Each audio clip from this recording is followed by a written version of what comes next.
Bonsoir et bienvenue dans les bras de Morphée, le podcast qui fait dodo. Je vous y lis des contes et légendes qui vous accompagneront jusqu'au pays des rêves. Pour ce tout premier épisode, j'ai choisi de vous lire un des contes de Mamerlois, écrit au XVIIe siècle par Charles Perrault. J'ai nommé Barbe Bleue. Mais attention, il y a une ou deux scènes qui pourraient faire peur aux tout petits. Vous êtes prêts ? Alors blottissez-vous bien au fond du lit et préparez-vous à tomber tout doucement dans les bras de Morphée.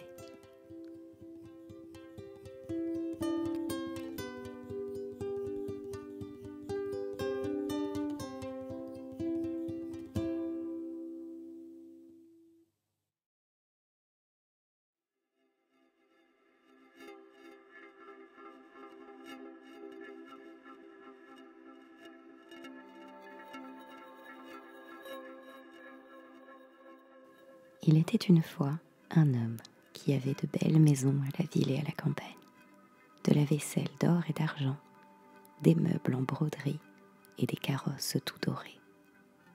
Mais par malheur, cet homme avait aussi la barbe bleue. Cela le rendait si laid et si terrible qu'il n'était ni femme ni fille qui ne s'enfuit de devant lui. Une de ses voisines, dame de qualité, avait 2 filles parfaitement belle. Il lui en demanda une en mariage et lui laissa le choix de celle qu'elle voudrait lui donner. Elle n'en voulait point toutes les 2 et se le renvoyait l'une à l'autre, ne pouvant se résoudre à prendre un homme qui eût la barbe bleue. Ce qui les dégoûtait encore, c'est qu'il avait déjà épousé plusieurs femmes et qu'on ne savait pas ce que ces femmes étaient devenues. Bleu, pour faire connaissance, les mena avec leur mère, 3 ou 4 de leurs meilleurs amis et quelques jeunes gens du voisinage à une de ces maisons de campagne, où on demeura 8 jours entiers. Ce n'était que promenades, parties de chasse et de pêche, danses et festins et collations. On ne dormait point et on passait toute la nuit à se faire des malices les uns aux autres.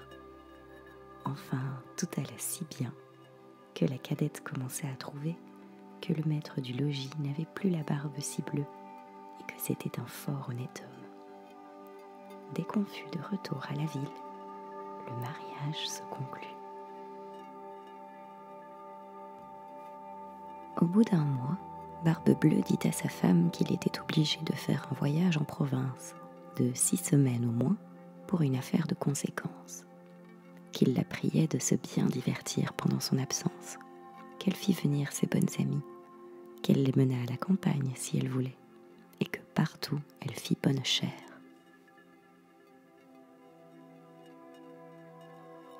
Voilà, lui dit-il, les clés des 2 grands garde-meubles. Voici celle de la vaisselle d'or et d'argent qui ne sert pas tous les jours. Voilà celle de mes coffres-forts, où est mon or et mon argent. Celle des cassettes, où sont mes pierreries. Et voilà le passe-partout de tous les appartements.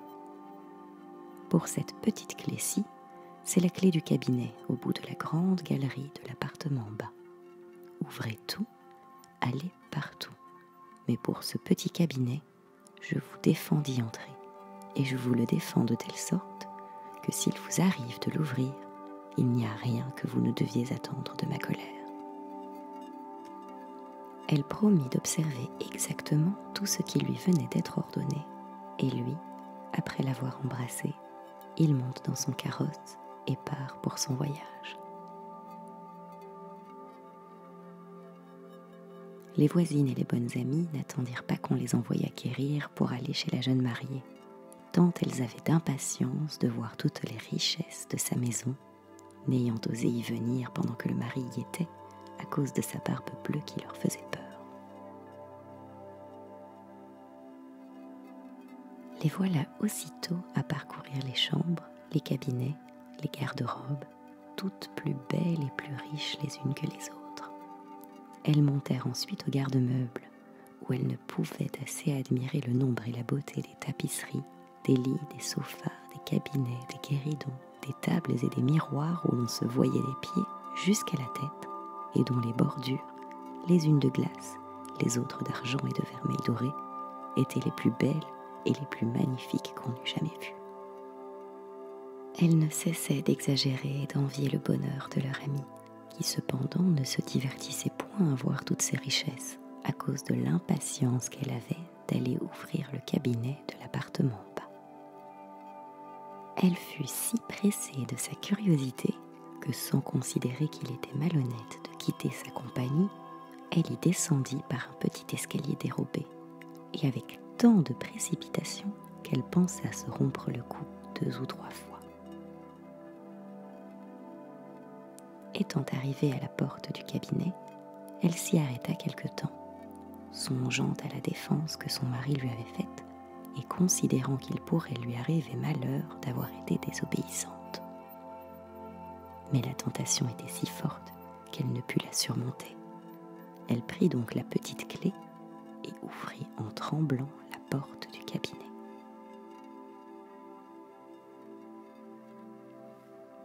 D'abord, elle ne vit rien, parce que les fenêtres étaient fermées.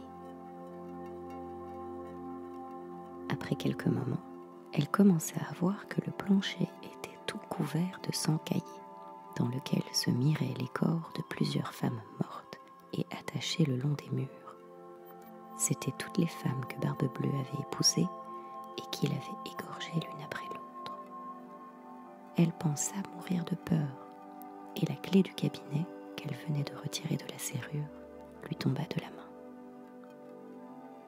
Après avoir un peu repris ses esprits, elle ramassa la clé, referma la porte et monta à sa chambre pour se remettre un peu. Mais elle n'en pouvait venir à bout tant elle était émue.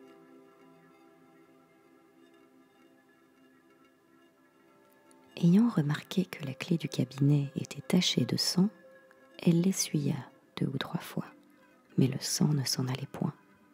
Elle eut beau la laver et même la frotter avec du sablon et avec du grès, il y demeura toujours du sang, car la clé était magique et il n'y avait pas moyen de la nettoyer tout à fait. Quand on ôtait le sang d'un côté, il revenait de l'autre.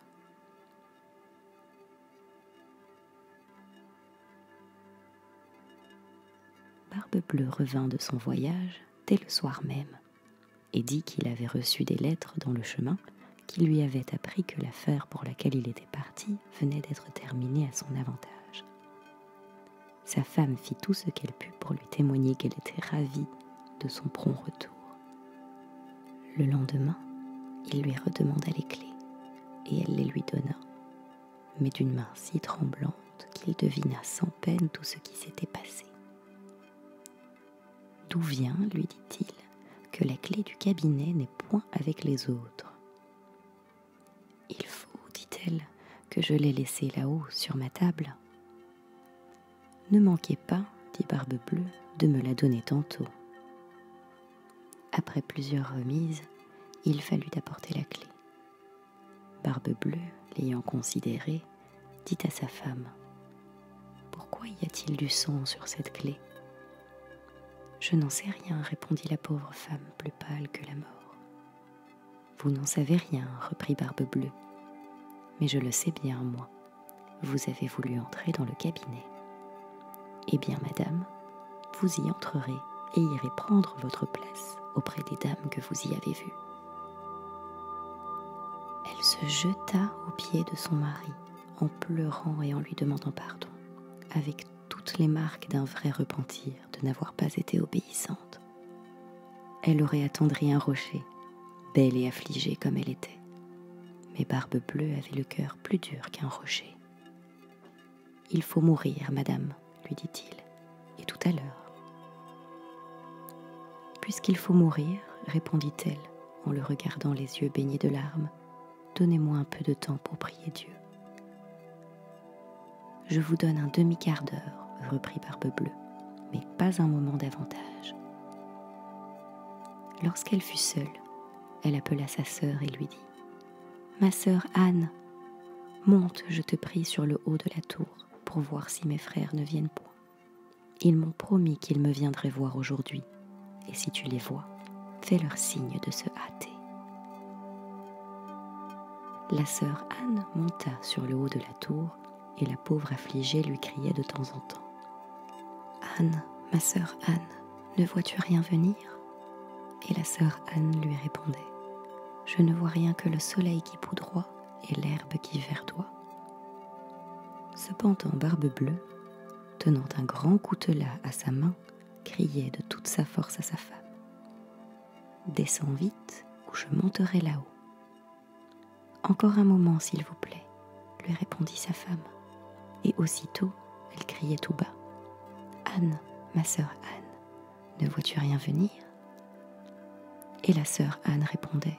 « Je ne vois rien que le soleil qui poudroie et l'herbe qui verdoie. »« Descends donc vite, » criait Barbe-Bleue, « ou je monterai là-haut. »« Je m'en vais, » répondait sa femme, et puis elle criait encore. « Anne, ma sœur Anne, ne vois-tu rien venir ?»« Je vois, » répondit la sœur Anne, « une grosse poussière qui vient de ce côté. »« Sont-ce mes frères ?»« Hélas, non, ma sœur, c'est un troupeau de moutons. »« Ne veux-tu pas descendre ?» criait Barbe-Bleue. « Encore un moment, » répondait sa femme, et puis elle criait. « Anne, ma sœur Anne, ne vois-tu rien venir ?»« Je vois, » répondit-elle, « 2 cavaliers qui viennent de ce côté-ci, mais ils sont bien loin encore. »« Dieu soit loué, » s'écria-t-elle un moment après, « ce sont mes frères, je leur fais signe tant que je puis de se hâter. » Barbe-Bleue se mit à crier si fort que toute la maison en trembla. La pauvre femme descendit et alla se jeter à ses pieds, tout éplorée et tout échevelée. « Cela ne sert de rien, » dit Barbe-Bleue, « il faut mourir. » Puis, la prenant d'une main par les cheveux et de l'autre levant le coutelas en l'air, il allait lui abattre la tête. La pauvre femme, se tournant vers lui et le regardant avec des yeux mourants, le pria de lui donner un petit moment pour se recueillir. « Non, non, dit-il, recommande-toi bien à Dieu. » Et puis il leva le bras. Dans ce moment, on heurta si fort à la porte que Barbe-Bleue s'arrêta tout court. On ouvrit, et aussitôt on vit entrer 2 cavaliers qui, mettant l'épée à la main, coururent droit à Barbe-Bleue. Il reconnut que c'étaient les frères de sa femme, l'un dragon et l'autre mousquetaire, de sorte qu'il s'enfuit aussitôt pour se sauver.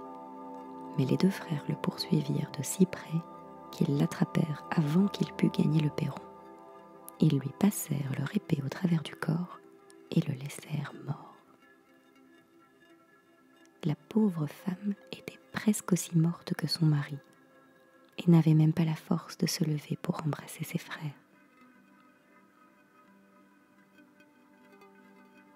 Il se trouva que Barbe-Bleue n'avait point d'héritier et qu'ainsi sa femme demeura maîtresse de tous ses biens. Elle en employa une partie à marier sa sœur Anne avec un jeune gentilhomme dont elle était aimée depuis longtemps. Une autre partie à acheter des charges de capitaine à ses 2 frères, et le reste à se marier elle-même à un fort honnête homme qui lui fit oublier le mauvais temps qu'elle avait passé avec la Barbe-Bleue.